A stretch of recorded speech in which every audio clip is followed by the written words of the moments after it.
So there are three techniques. You can group the techniques into three categories. One is the statistical techniques, one is the conventional techniques, and you can say other techniques. So statistical techniques, conventional techniques, and other techniques. These three categories of risk analysis is involved in capital budgeting. So first we will discuss about the statistical techniques. Okay, already we have seen in the last class, probability is one of the statistical techniques for risk analysis. So what is a probability? Probability is the chance that an event will occur or not occur. What is the chance that the event will occur? So that is the meaning concept of probability. Okay. So now two things you have to understand. If you are very certain that the event will occur, okay, if you are very certain that the event will occur, then probability will be 1. Means you are 100% sure that the event will occur. When you are not sure that event will not happen only, then you will assign the probability that 0, that event will not occur. Then you will say probability of that event is 0. Occurrence of that event is 0. When you are 100% sure that event will happen, it is known as certainty. Then you will assign probability 1. Okay. For example, probability of examination, it is 1 always, because you know that exam will happen. So you will say probability of an examination is always 1. Okay. Probability of examination is always 1. Because we know that exam will happen. Okay, there is no other way possible. So probability, when you are sure that event will occur, that probability will be 1. Okay.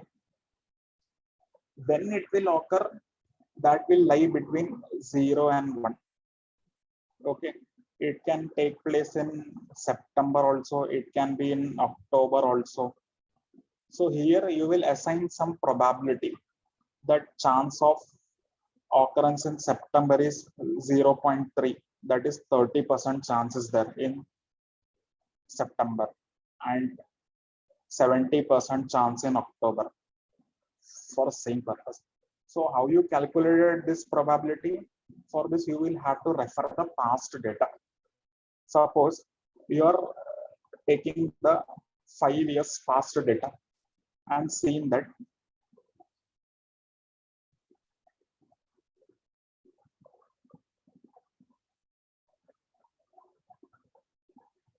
three times exam was held in October. Okay. And 2 times exam was held in September. So now you can calculate the probability. Probability of the event in September will be 2 out of 5. 2 by 5. And the event taking place in October will be 3 out of 5. Now you can calculate the probability also.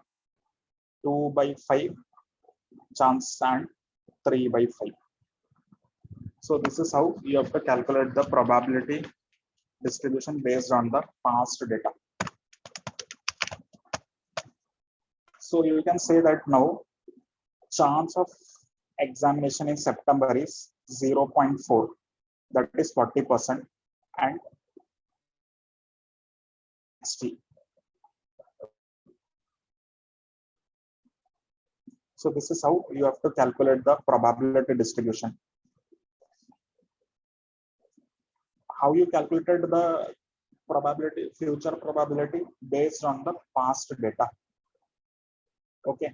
So probability of examination is 1. It will happen. When it will happen, it is lying between 0 and 1. See. And if you will do the total of this 0.4 and 0.6, it will be always 1.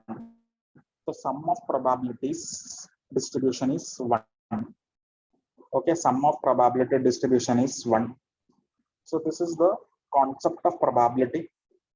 Now how we will use in the capital budgeting distance. So till now whatever sums we have discussed, in this we have seen initial investment will be there. Okay, initial investment will be made and we will be given the cash flows. First year, second year, third year, fourth year, amount will be given. Now what will happen in practical situation? We cannot predict what will be the exact cash flow in the third year. So for that, what we will do, we will assign probability values to this cash flows based on the past experience. We can assign probability values to the cash flow. That in first year my cash flow will be 50,000. So chance will be 20%. That is 0.20. In fourth year, my cash flow will be 30,000. Chance is 0.30. So like that, we can put in a risk factor in our cash flow. Okay. So how we'll analyze the NPV using probability method, that we will discuss now. So here one question is there, illustration is given. See, two mutually exclusive investment proposals are being considered. Information is available. Cost of capital is 10%. Calculate the NPV, project A and project B. Mutually exclusive project means those project, if you will accept one project, all other project will be rejected. Such type of projects are known as mutually exclusive projects. Okay, mutually exclusive projects means those projects, if you will accept one project, all other project will be rejected. Means suppose if you will accept project A, project B will be rejected. If you will accept project B, project A will be rejected. Such type of projects are known as mutually exclusive projects. So here, out of these two projects, you can accept only one project, because in question it is said that both the projects are mutually exclusive. Okay, what we will have to calculate NPV. How we can calculate? See, project A amount is given inflow, project B amount is given. Here probability values are given. See, instead of only giving the cash flow, one more column is given, project probability, cash flow probabilities. Means we are not sure that we will get 10,000 in first year. We are only sure 20%. Okay, so you are putting in risk factor in the cash flows, which is more practical. So we are saying that from project A, in second year, we will get 18,000. But how much percent we are sure? Only 60%. Okay, in third year, we are saying that we will get 8,000, but only 20%. If you will do the total of this probability, it will be always 1. So total of probability distributions is always 1. Okay. So similarly for project B, we are telling 12,000, 16,000 and 14,000 will be respective cash flow for first, second and third year. But we are here putting the chance also. We are not 100% sure. We are sure only till 20%, 60% and 20% respectively. So this is the risk factor you are imposing in the capital budgeting decision. So how to solve this sum we will see.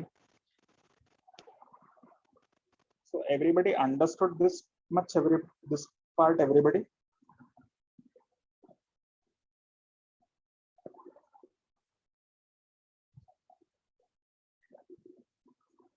So now let us solve.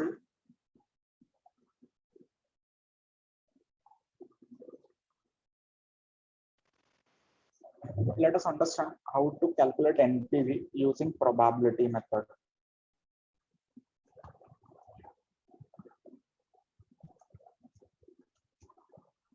Okay, calculation of NPV.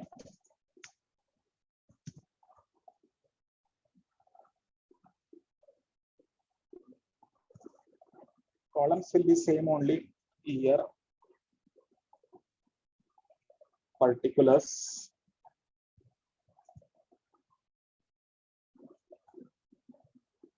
amount, rupees, then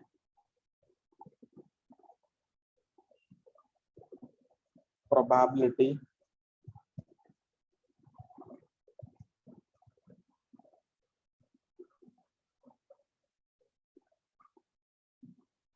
then here one more column we will have to add, which is known as cash flow into probability.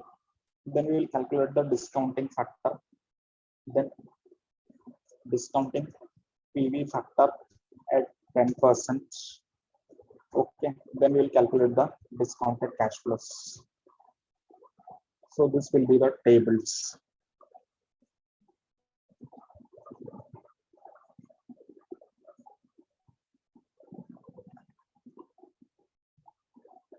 So for project A, we will calculate first project A.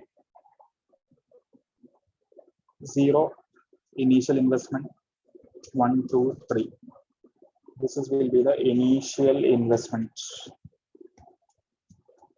Initial investment is how much? Initial investment 10,000.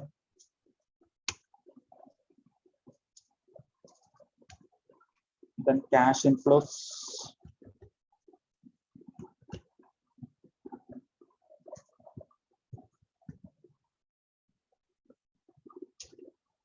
ten 18,800.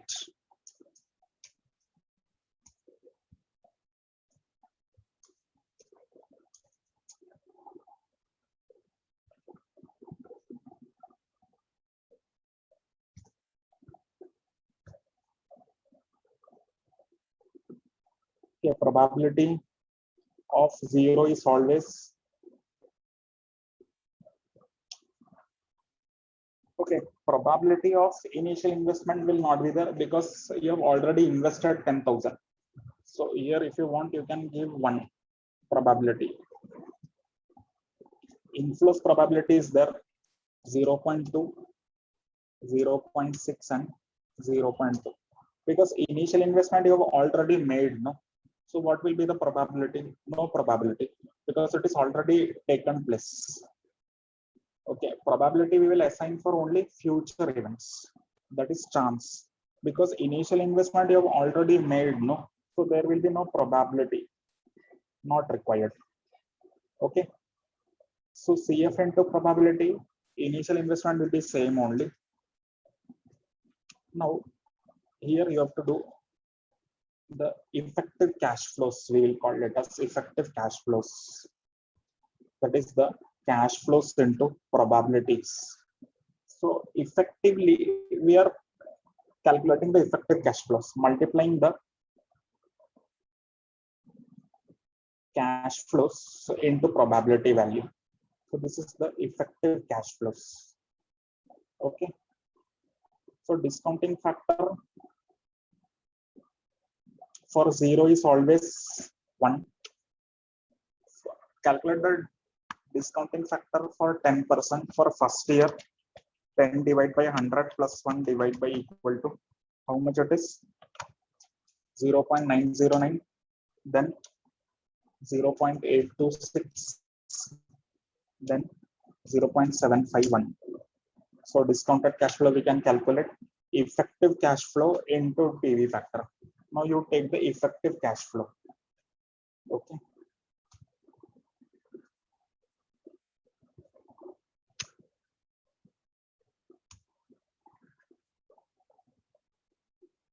Now do the total of this inflows and inflow minus outflow will be our NPV. So NPV is positive net present value. NPV. Clear? If probability is there, how we will calculate the NPV understood. Amount, cash flow into probability, we will calculate the effective cash flow. What will be our effective cash flow? Okay. Then we will calculate the discounting factor. Then normal steps. Effective cash flow into PV factor. Then present value of inflow minus outflow will give the NPV. Clear?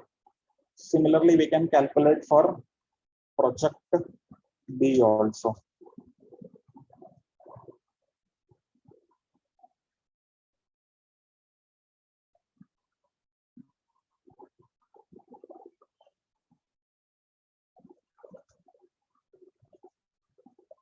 So project B, initial investment is same. Only inflow is changing. 12,000, 16,000, and 14,000. Probability values are same, 0.2, 0.6, 0.2. If you will do the total, it will be 1. Okay. Now effective cash flow will be amount into probability values. Okay. Then normal steps. Effective cash flow into discounting factor, discounted cash flow, inflow minus outflow, NPV. So we have got the NPV of both the projects. See, project A NPV is 1940, project B NPV is 2214. So out of this, which project you will prefer? Project A or project B? Because we know that we can accept only one. Okay, so we can accept only one project out of this project A and project B because they are mutually exclusive projects. So which project we will prefer?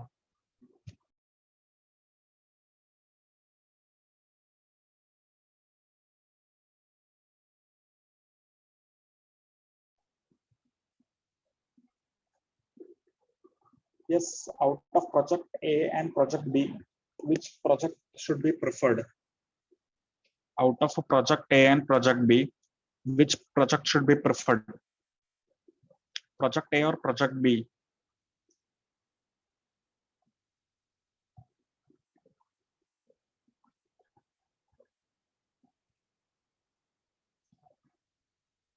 Yes, which project? Simple. The project which is having more NPV. Project B is having more NPV, 2214. So we will prefer the project B, 2214. A is having comparatively less NPV. So we will select project B. And we can select only one project because it is given in the question that both projects are mutually exclusive. So if we will select the project B, we will have to reject the project A because they are mutually exclusive. Both projects cannot be done together. Okay.